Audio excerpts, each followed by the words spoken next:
Around a year and a half ago, I reviewed the Technics AZ80s, and I was actually left pretty impressed by what the manufacturer was able to achieve over the previous generation model. But now they've actually gone a step further with the Technics AZ100s, which we have on review today.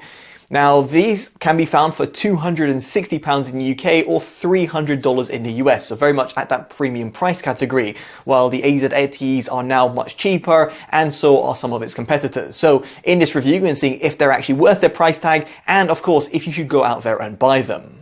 Now, to kick things off, let's talk about connectivity. Now, these are true wireless earbuds and therefore do connect over Bluetooth.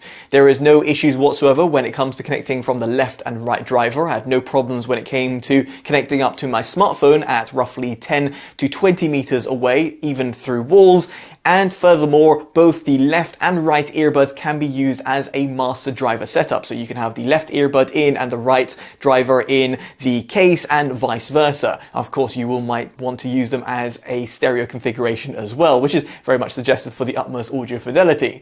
Now, elsewhere, the Bluetooth codec is very much important, and this very much determines the transmission loss you have to your device. So, for example, a smartphone. Now, you have got the lowest quality SBC codec, therefore pretty much supporting any sort of legacy device. You've then got the AAC codec, which will be very much appreciated for iOS users out there.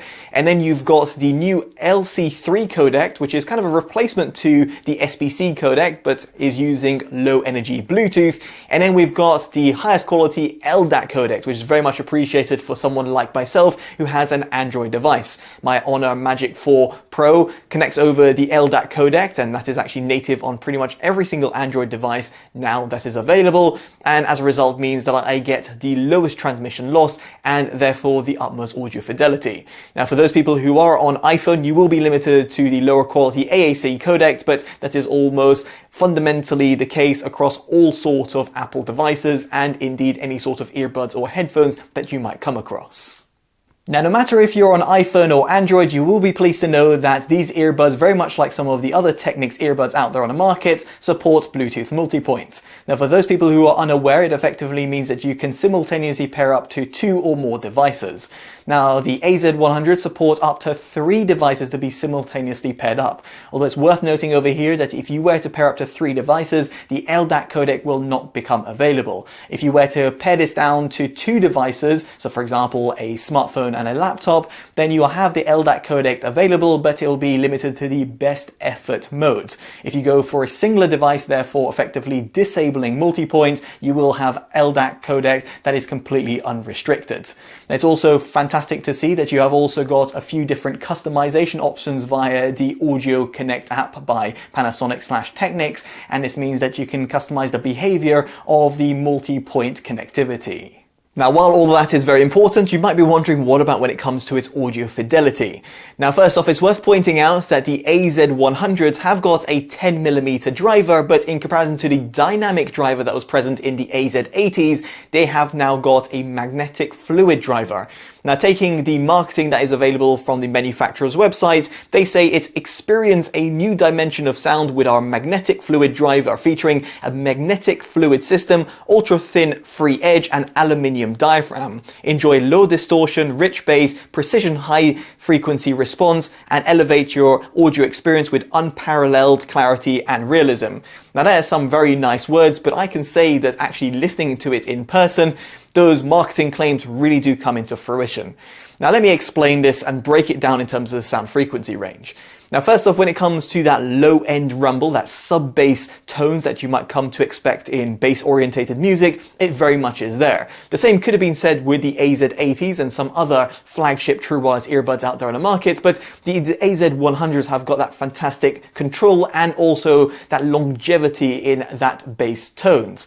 Now, the same could be said also when it comes to the mid-bass impact. It's very much present. You can also EQ it via the app, which I'll showcase shortly. And here with the mid-bass impact, I felt it was very much tuned for those people who like listening to, for example, R&B, EDM, or dance music. Again, if you don't like that bassy orientated sound, you can also EQ it and therefore might be a bit more tuned for classical music listening, for example. Now, the mid-range is arguably the key selling point of the AZ100s, which wasn't quite the same thing that could have been said about the AZ80s, which in their own right were very impressive, but the AZ100s actually go a step further. The mid-range and the vocals just come out a bit more to the foreground and are not as pushed back and recessed. Now they still do sound a little bit warm, and if you compare it with some more mid-centric earbuds out there on the market, specifically at this flagship price point, then the AZ100 still can't quite compete. But when I'm comparing and contrasting it with the AZ80s and the AZ100s, which we have on review, then the AZ100s are just far better in this department. Those with a trained ear will be able to pick it up pretty immediately, but for those people who aren't and you're just A/B testing, for example, between the AZ80 and AZ100, it will actually take a little bit of time for you to actually get used to the slightly different sound signature, whereby the mid-range is pushed forwards a little bit.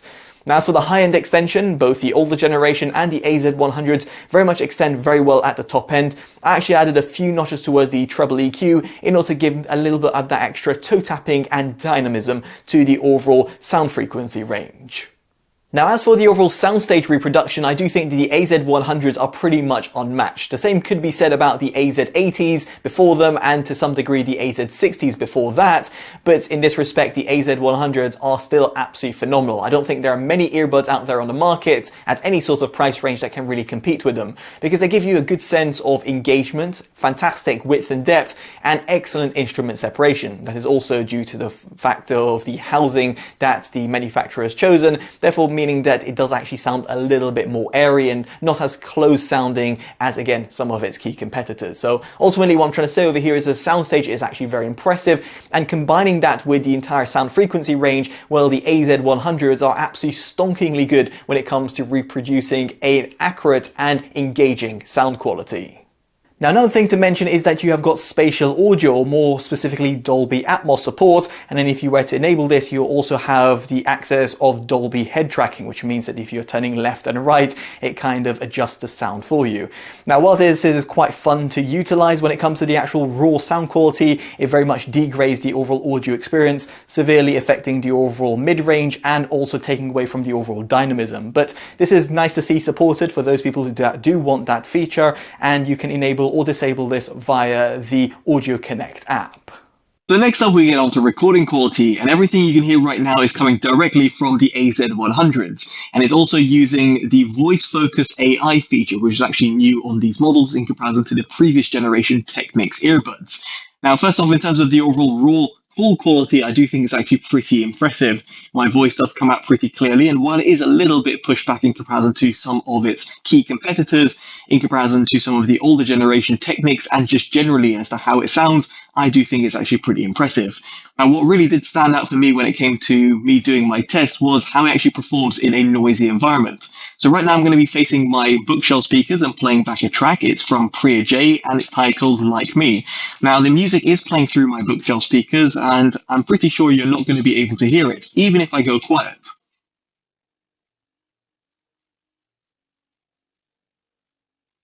Now, you'll have to take my word for it that music was playing in the background, and just to emphasize that, I'll be going and switching to the AZ80s and doing the exact same test. What I'm trying to say over here is that both for recipients and for you making calls as well, the voice focus AI actually does a tremendous job in terms of focusing on the actual voice rather than all the sounds that are around you.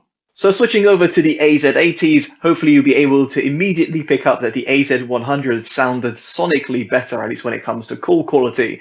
And it's not to say that the AZ80s are bad, but just that the AZ100s are just that bit better. Now, these earbuds are also using the Just My Voice function enabled, which also tries to suppress sound around you, but doesn't do as well of a good job as the AZ100s with their AI implementation. So now I'm going to be facing my bookshelf speakers again and playing back the same track. It's from EAH titled Like Me, and the volume on my bookshelf speakers has not changed. Now, if I were to go quiet,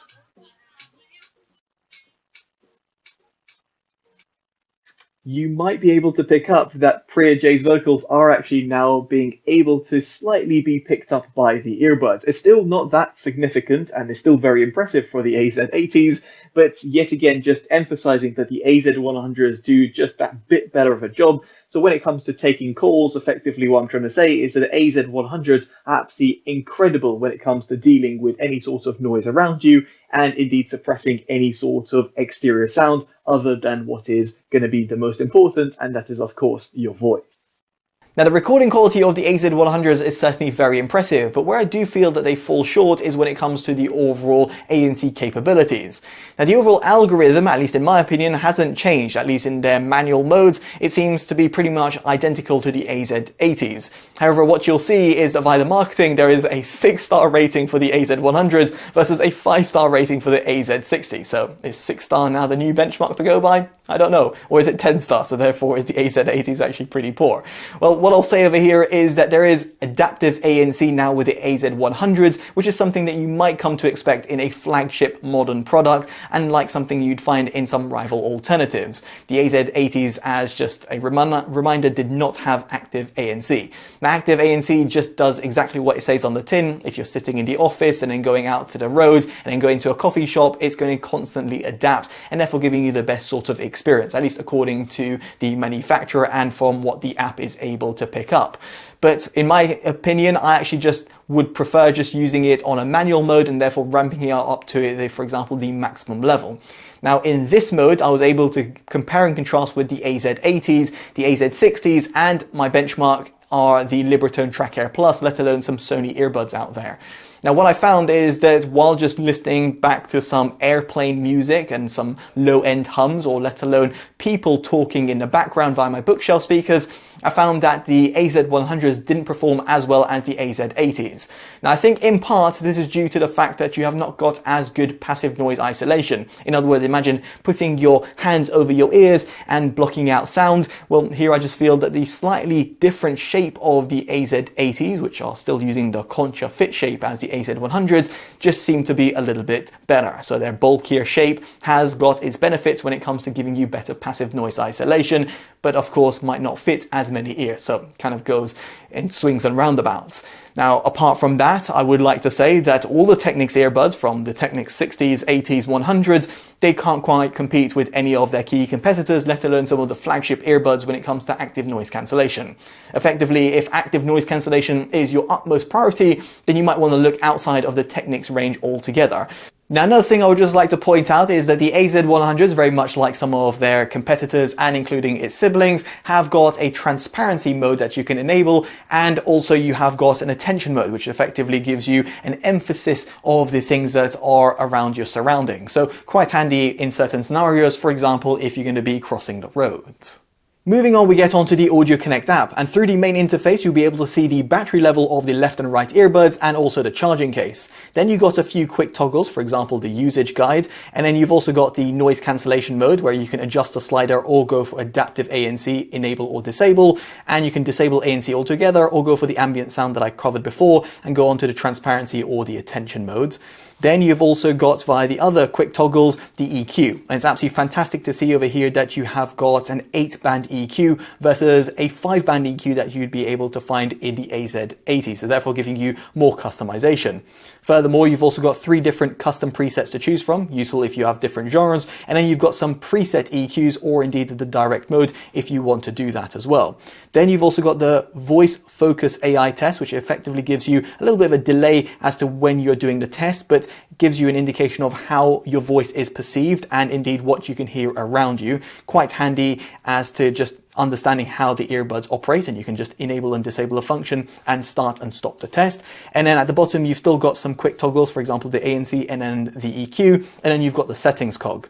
Now, via the settings cog, you've got quite a lot of options. You've got the usage guide, the voice prompt language. You can customize the voice prompts in terms of the level and also what they're actually doing. You can customize the headphone name and the home screen. You can add headphones and other headphones and also use the Find My Headphones function. Bearing this in mind, make sure you don't have the earbuds within your ears when you're doing this because it plays a very loud sound. You've got the auto power off settings, which you can enable or disable. And then you've also got the headphone fitting sensor, which is quite handy because it means that when you take the earbuds out of your ears, it behaves in a certain way. So, for example, can pause playback and then can resume them when you put them back in, and then can disable or enable the touch operation. Then you've also got the LE audio connection settings, which you'll probably want to go on classic audio, but if you do want to go on LE audio, just bear in mind it will disable some of these features, which are highlighted over there. Then you've got the connection mode, which you'll certainly want to go and prioritize sound quality. And if you're on Android, you'll definitely want to enable LDAC, where you have this option enabled. You'll then want to go via your Bluetooth menu and then enable it there as well. Then in terms of the multi-point connections, as you can see over here, I've only got one device, but here you can enable 2 devices and then 3 devices as I did cover before, and just bear in mind the limitations there. Then you've also got the multi-point operation as to how they actually operate when you're switching between devices, so very handy that you have got that customization. Then you can also suppress the sound interruption and delays. In my case, I left it to automatic, but you can go for the other modes if you have any sort of issues.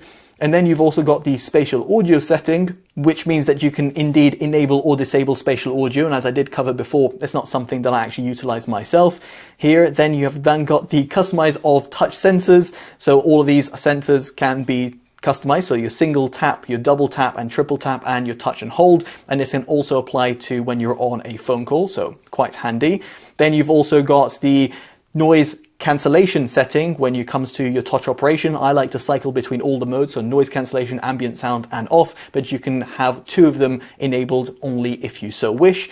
Then you've also got the optimization of noise cancellation. So in this respect, for me, I just found this was kind of the best sort of noise pressure that I was having when I had ANC enabled. If I went to a maximum level, it increased the ANC capabilities a little bit better, but did give me a much detrimental effect by having too much sound pressure in my ear. At least that's from what it felt like. So I just left it in terms of its default settings. Then you've also got the focus AI setting, which you can enable or disable. And then from there, you've also got the voice assistant, which you can enable or disable, and that'll be using the one on your smartphone if you so want. And then you've also got the maintenance tips and also the maintenance notifications. So for example, if you've got any sort of firmware updates, and finally, you can go for headphone information to check the firmware that's actually operating in. Now, moving on from the app, I would like to talk about its overall build quality, and here they're available in a black and silver finish. Now, the earbuds themselves weigh in at just 5.9 grams each, making them actually pretty lightweight, and is actually a reduction from the previous generation model, which weighed in at 7 grams. Furthermore, due to their slightly more slender form factor, I think they'll be more appealing to a vast array of different consumers. For example, those who have slightly smaller ear canals or ears. And indeed over here, the ergonomics are a little bit better. Furthermore, you've got 5 different types of ear tips included within the box, which allows you to find the right sort of fit, which is of course very important for you to get the utmost audio quality. Now, within the box, you'll also find a USB Type-C to Type-C cable, and this is used to charge up the charging case.